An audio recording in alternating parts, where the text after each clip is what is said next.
Hello everyone, welcome back to the Hindu Explainer series. I am Kushagra Goel and very warm greetings from Law Prep Tutorial. So this is a Sunday, that means that you should use the entire day to revise the current affairs because there is less content in the news in general.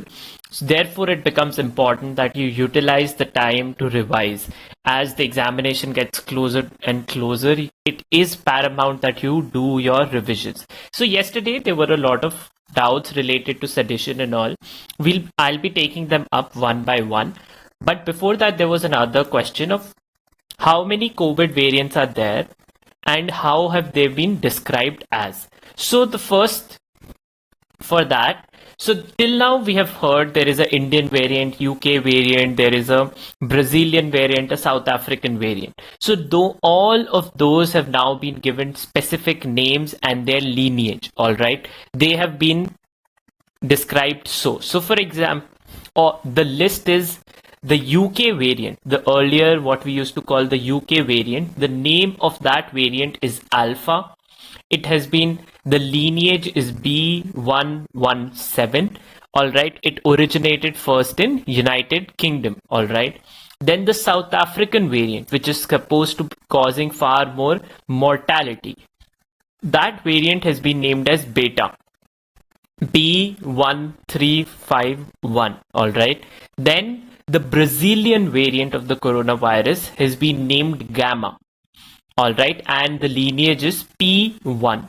And the Indian variant that we used to is now known as Delta. All right, that is Delta B16172. All right, so these are the 4 variants of concern by WHO. Variants of concern that they meet the definition through a comparative analysis increases transparent or detrimental change in COVID-19 epidemiology. That is, they have a higher chance of being transmissible, increased virulence or change in clinical disease presentation, that higher viral load. And third, decreases the effectiveness of vaccines and diagnostics. So a lot of time when we said the disease is not being confirmed in the RT-PCR test, the RT-PCR test is showing negative and yet the person has symptoms. Similarly, vaccines, we have seen on how different COVID-19 vaccines have lower immunity generation on the Delta variant. So these are the 4 COVID-19 variants of concern. Then the WHO also creates a list of variants of interest, that what could later on be or should be noted down. All right, so these are, so one is Kappa, which is once again first detected in India, that is B16171. So Delta is B16172. All right, that is the one that is a variant of concern. But there are others, that is variants of interest: Epsilon, Zeta, Eta, Theta, Iota, and Kappa. So these are variants of interest. For your examination point of view, the variants of concern become more important. In the description box, you will find the link. This is from the WHO website only. They have created this table and I am reading from that only. So you need to note down the name of the WHO label, the lineage, where it was first detected or first earliest documented samples. All right. So 3 things need to be noted down under the category of coronavirus variants of concern. Then there were other doubts related to the sedition that we discussed. So the first doubt was that, does sedition apply to people who are not citizens of India? So 2 things you need to understand. The section, so this is section 124A of sedition. All right, it uses the word whoever. All right, that means any person. It does not include or have any specific application to only Indian citizens. It is whoever. So it has extraterrestrial application too. So the government of India can register a case against, let's say, a Chinese national on the charges of sedition. It may not be able to prosecute him because that person is in some other country and not under arrest in India. But the application of the law is extraterrestrial. Secondly, the protection of Article 19. So this is our Constitution, that is Article 19, and read. The first clause is all citizens shall have the right. So Article 19 only extends to citizens of India. All right. This is, for example, distinct from Article 21. That is, no person shall be deprived. So it is not specific to only citizens, but extends to everyone. All right. So this is how it is different. So sedition can be applied against people who are not Indian citizens. All right. Then there were other doubts related to sedition only. So the first one was related. Another one was about if I increase the anger between people for a minister, then I will be charged for sedition or not. No. Just because you criticize the minister's actions, let's say I say that our health minister was almost non-present, and so many times ministers in different countries have taken responsibility and resigned because of their ineptitude, but nothing of that sort has happened in India. So that may increase anger. It may make people realize how inefficient our health minister has been. But is it seditious? No. Then, for example, then an extension of it is that your intention was not to incite violence, but because of your statement, people said ki they got incited and they committed violence. So can you be charged for sedition? No. If your intention is not there and the content that you created is not sedition in its own, just because other people used it as an excuse to kill people. So similarly, for example, when people kill in the name of religion, that because the honor of my religion is to be protected, I assassinate it. Or similarly, that is the excuse that terrorists also use. But does that mean that religion in itself is wrong?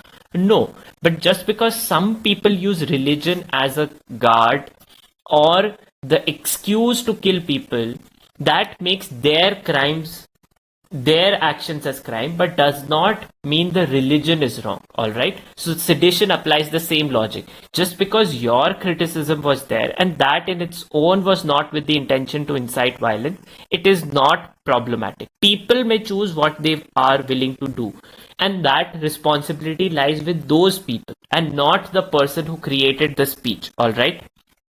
Then moving on, another doubt related to sedition was, does the intention to cause violence amounts to sedition without actually leading to violence? If your speech actually had intention to cause violence or is capable of doing it, even if the violence actually did not take place, can that be amounted to sedition?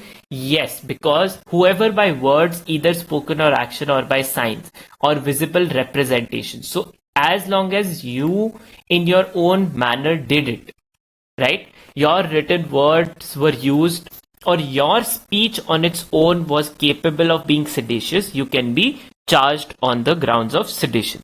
Then there was another question of what does it mean to, or what is the difference between government established by law and an elected representative? So the Indian government, the central government or a state government are created through what we know as the Constitution of India. The Constitution is the main document, right? The president, the vice president, right? They are constitutional authorities.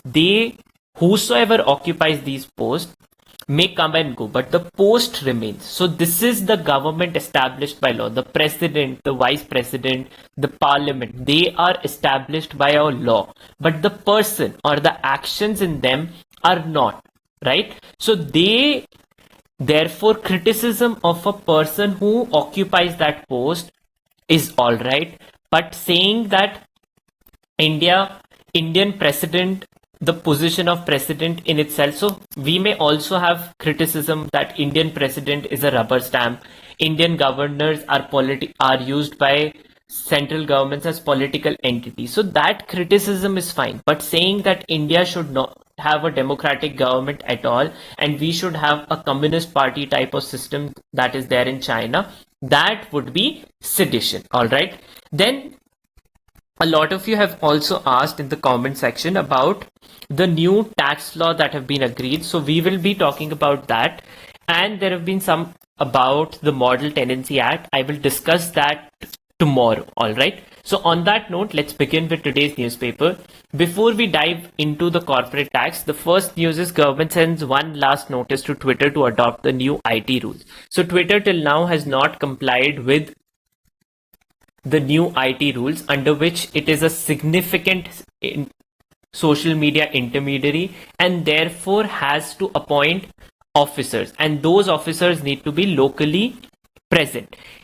That compliance has not yet taken place in India. Therefore, there is a threat that now under section 79, if a social media intermediary does not comply with the laws of the land, immunity can be taken away and liability can be implied on them. That could lead to Twitter suspending operations, right? Similarly, last year when the government banned certain apps in India, they were also used on grounds of non-compliance with Indian laws or threat to national security.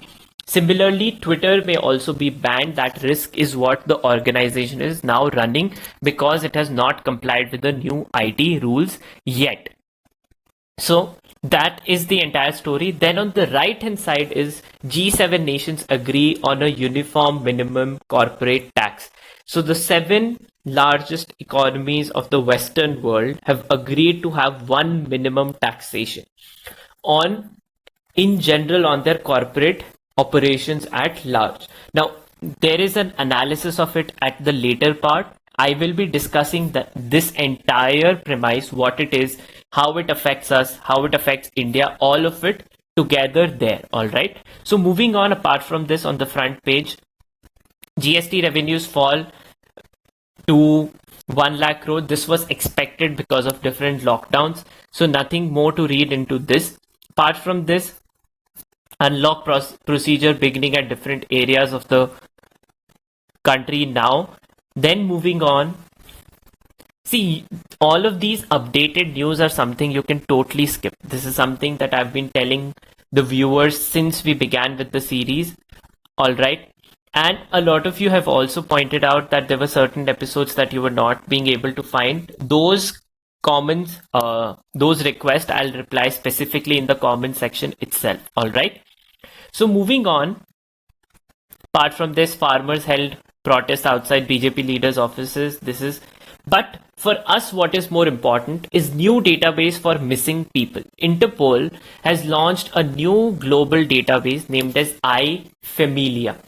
Family, or in Spanish and Portuguese, you use the word familia or familia. So iFamilia, what is the purpose of it? Who has launched it? Interpol has launched it. What is the purpose? Identify missing persons through family DNA or help police solve cold cases in member countries. Let's say you find an individual or a dead body. How do you identify this person? Or how do you locate certain people? Because people can change their visual appearances through plastic surgeries, have beard, short hair, color their hair, have different eye colors also these days, have even erase their fingerprints on in general. So DNA is something that you cannot change at such a fast pace, right? Or in your own lifetime, you cannot amend your own DNA. So thus, now to identify it or identify an individual, the Interpol will now use a DNA samples from their family members to locate people or identify such individuals. All right. So the platform base is the first global database to automatically control for such differences within requiring knowledge of missing persons' genetic ancestry and provide standardized guidelines of what constitutes a match. So iFamilia database of Interpol. This can be asked in an entire passage because of different commercial individuals who have been going away, or Indian government has been pursuing cases to bring them back. So in that regard also, a couple of days ago we had discussed Interpol notices at large. So all of that therefore becomes important, right? So it can be part of this entire topic. So thus iFamilia, and plus for other examinations such as ILAT and all, you may need this. Then moving on the other news, so Modi, Xi Jinping, capable leaders can solve bilateral issues. So this was Vladimir Putin. He was responding in an interview that he had given, and he spoke about Indian Prime Minister and Chinese President Xi Jinping as capable leaders. Russia is a close country to both India and China, and India-China relationship has been sour. So therefore, this points out that Russia still considers India as very close to itself. Why is it important? Because recently India joined the Quad, which is US, Japan, Australia, all three countries hostile to Russia. So therefore, in that regard, his comments become important for India's foreign policy. You know that last year also you did get questions related to foreign policy application based. So therefore, India's relationship with Russia is important. To understand, one, we discussed the S-400 missile system that India is purchasing from Russia, and in that regard, Vladimir Putin responding that, see, we need, and India's relationship with Russia is based on a long history of trust. Therefore, this may not go away that far, that even if there is a blip, it doesn't mean that we have abandoned each other altogether. Then, Pakistan making progress on terror finance ratings. What is this about? This news is related. So Pakistan has been on the grey list of Financial Action Task Force. Who does this quantification of data? It is all of this is quantified under Asia Pacific Group. So FATF has different members, the regional groupings, who identify and check the progress of different countries on compliances related to anti-terror actions. In that regard, Pakistan has been on the grey list. India has been calling for Pakistan to be blacklisted, or it takes actions against the terrorists. In that regard, this limitation, or the moment you are put on grey list, has been affecting Pakistan's economy at large. In that regard, Pakistan has remained on the grey list, but now it has made progress. It has done some compliances. It has arrested certain individuals, blocked their financial routes. In that regard, so Pakistan has now compliant on 24 out of 27 parameters. 3 of them are left. This is important because in a month's time, the next review will be taking place regarding Pakistan's entry on whether it is blacklisted, retained on grey list, or it is then declassified at large, that it is not maintained on either of these lists. So that becomes important in general. Then moving on, apart from this, political news, nothing of real note for us. Then Nigeria suspends Twitter indefinitely. So Nigerian president made a tweet. In that regard, he called for, it was seen that this was a message to send or a threat that we can engage in another war. So Nigeria has had a history of civil war, and President Muhammadu Buhari tweeted something. That tweet was removed by Twitter. This tweet was deleted. Similar action had taken place to Donald Trump, but US as a country is far more liberal. It upholds the right of free speech, and it does not believe in hate speech at large. In that regard, so their president's tweet was removed, but in Nigeria, the country got so offended that they have banned the operations of the organization altogether. This is the same risk that Twitter is now running with Indian users at large. India is the second most highest user base of Twitter in general as an application. It is also Prime Minister Modi, when he had become the Prime Minister, had also met the CEO of Twitter. So in that regard, it is considered an important platform. All government policies, a lot of remarks in general are also pointed out by the government through Twitter only. But now the organization has been very proactive in terming or curbing false news and fakes hate speech on its platform. It has been trying to do away with it. In that regard, it has been running into trouble with authoritarian governments or governments that are not okay with criticism of themselves. In that regard, so Nigeria has suspended Twitter. It is the same kind of risk that Twitter now runs. over the past 6 months, Twitter has had multiple run-ins with different members of the current government in India. It has flagged its tweets, it has removed certain content, it has not complied with government's order to remove critical content against the government. So that all of that has accumulated into what is we seeing Twitter on the verge of being banned in India also. Then Facebook has suspended Donald Trump's accounts for 2 years. This is in response to him using the platform to instigate violence against his population at large, which culminated in January 6th violence at the Capitol Hill building. So in that regard, his account will remain suspended for 2 years, but this ban would be right in time when campaigning would be at fever pitch for the next presidential elections that are due in 2024. Then apart from this, on the international news, reports of violence in Burkina Faso, one of the least developed countries in Africa, sub-Saharan Africa at large, and this is government versus terrorist organizations there. Then moving on, this news about US intel report about UFOs or unidentified flying objects in space, that whether aliens have visited Earth or not has not been conclusive. All of that not important for us. Then moving on to the FAQ. So the first one on the left hand side is about a Chinese enclave in Sri Lanka. What is this? This is the investment of Colombo Port City project.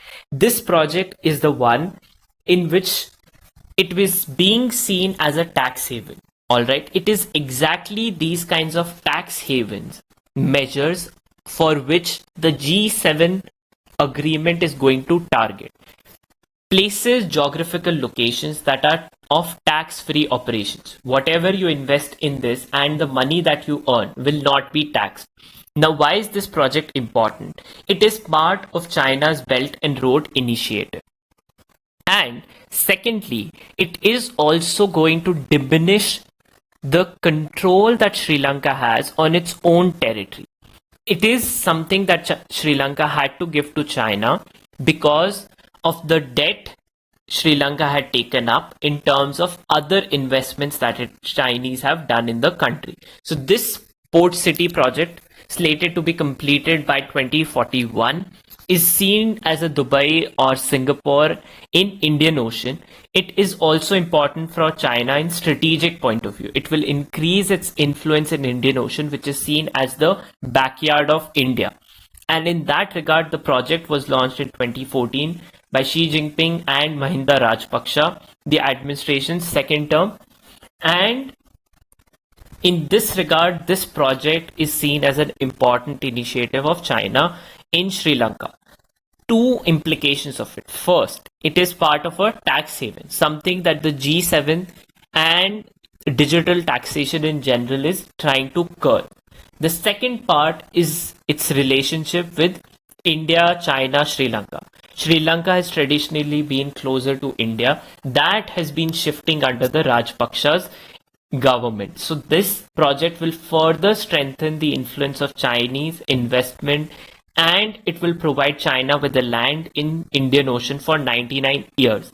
So this is what the project implications are. Then on the right hand side is about indemnity. Now what is indemnity? Under section 124 of the Indian Contract Act.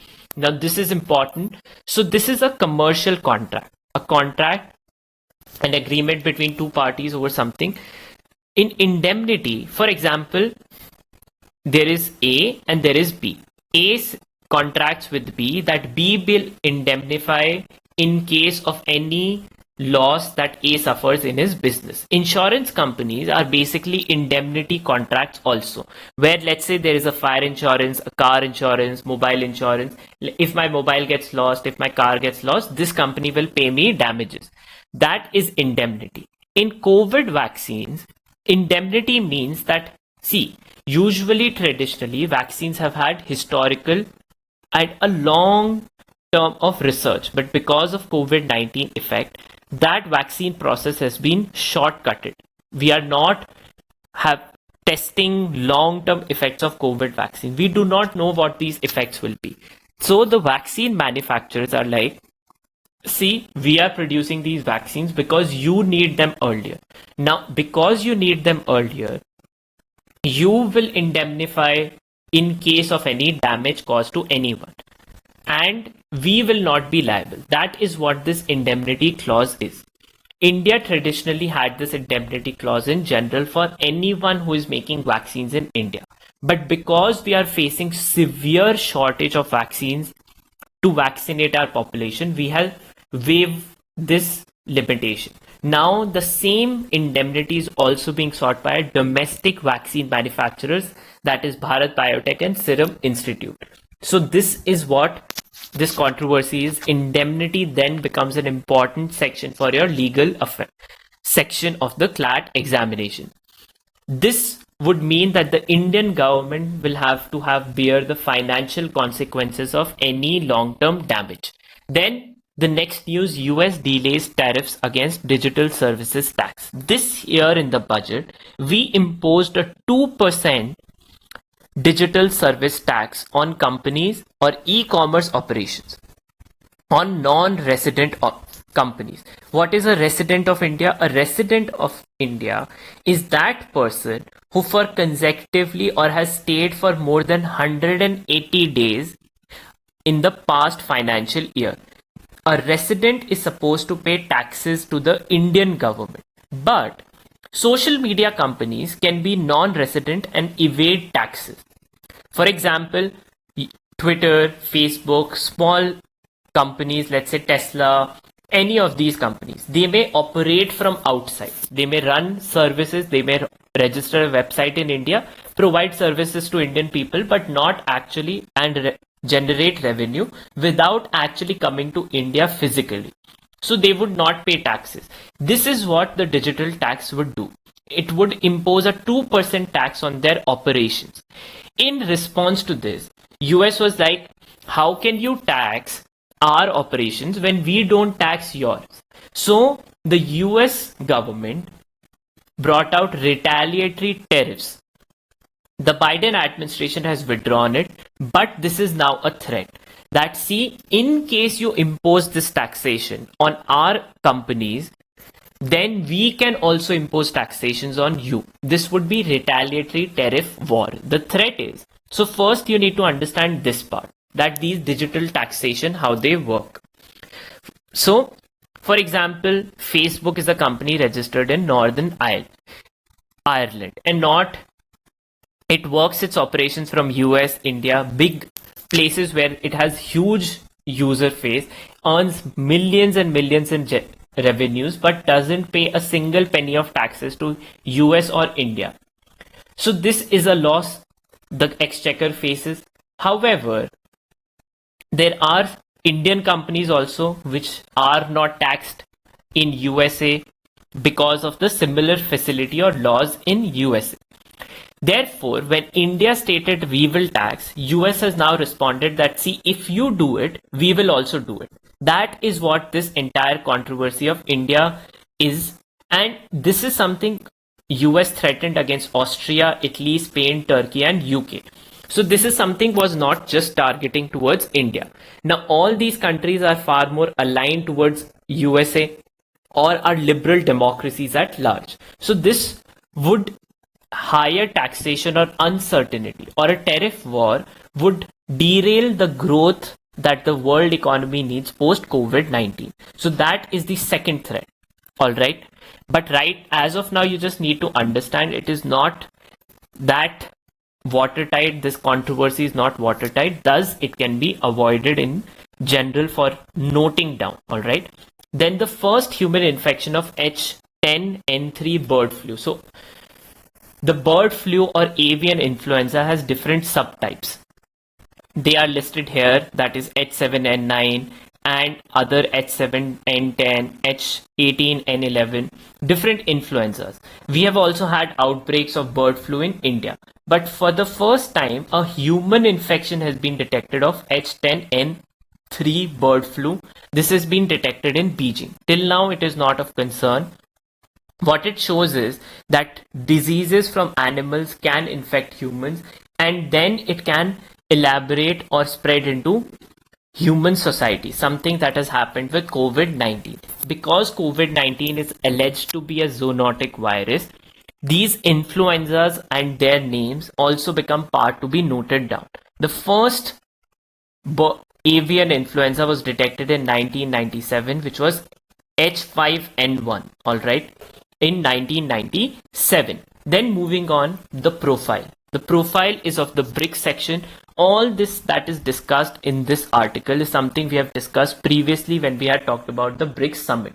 When the last BRICS summit had taken place, we had talked about all of this, that BRICS origin, the first summit of BRICS. So BRICS as an origin was seen as a grouping of emerging economies at the advent of 21st century. Only China has actually realized the potential that was slated it would achieve by the time period of 21st century. Indian economy has been slowing down. South African economy is bankrupt. Brazilian economy is in deep trouble because of corruption scandals. Russian economy has never flagged on and reached the potential that Soviet Union economy was, and it is more militarized economy than like a traditional economic power giant. So BRICS was always seen something that could achieve the goal, all right. The idea had appeared from Goldman Sachs, Jim O'Neill. He had coined a paper, authored a paper, Building Better Global Economic BRICS. This was after 1997 crisis in currency crisis in Europe and in Asia. So it was seen that these economies would be resilient and would cover up. This was further strengthened in 2008 financial crisis when Lehman Brothers, the second largest bank of USA, had collapsed, and that had had a ripple effect in the entire world economy. But all these 5 countries were immune from it. All right, Manmohan Singh, our former prime minister, and P. Chidambaram and Pranab Mukherjee, our former president, they were part of the cabinet and had spearheaded India's growth. India recorded highest consistency of high growth figures while the world economy was reeling. It is on backdrop of that the UPA had got a re-election in 2009 because of its performance. So this was further strengthened. Mr. O'Neill coined another paper, Dreaming with BRICS of Path to 2050. This then, the resilience of these economies confirmed with the first BRICS summit, which was basically a grouping of Brazil, Russia, India, and China. South Africa was later on added, but now the BRICS has collapsed, or its idea has flattened. Why? One, because BRICS is a mocking of the entire world because of the intra-contradictions between the group. All the 5 countries have almost minimal trade with each other. They are not significant trading partners of each other, exception of which is Russia and China. But apart from this, all the countries are geographically remote to each other. They have not realized their potential. All these economies are slowing down. So BRICS purpose, or its utility to the world economy, is now moving away. Still, BRICS has reached different goals. For example, there is the new development bank. All of this is highlighted. Why the profile becomes important? Because this year India is supposed to host the BRICS summit, and whether it will be virtual or in person, it is important because the head of the states are involved in that. Recently, the foreign ministers meeting of BRICS had taken place, and which pointed out that COVID response and reforms of WTO and United Nations was discussed. So that is why the profile section becomes important. We have discussed all of it at large previously also.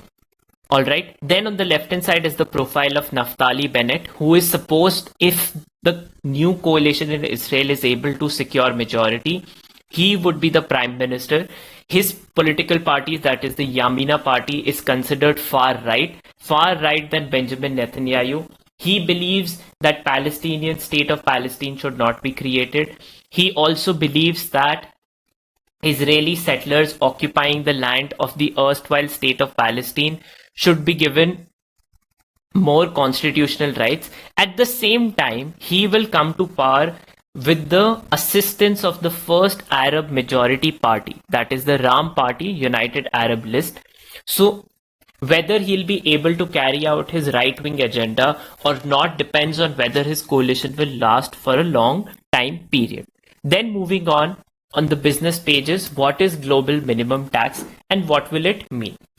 Now, in India, there are certain places that are known as special economic zones.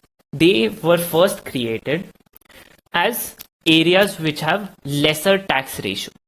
If you are a businessman, you would always move to a country or a place which has maximum profits, or you are able to maximize your profits. How can that happen? Either your revenue increases or you are taxed less. The moment you are taxed less, that is more income for you.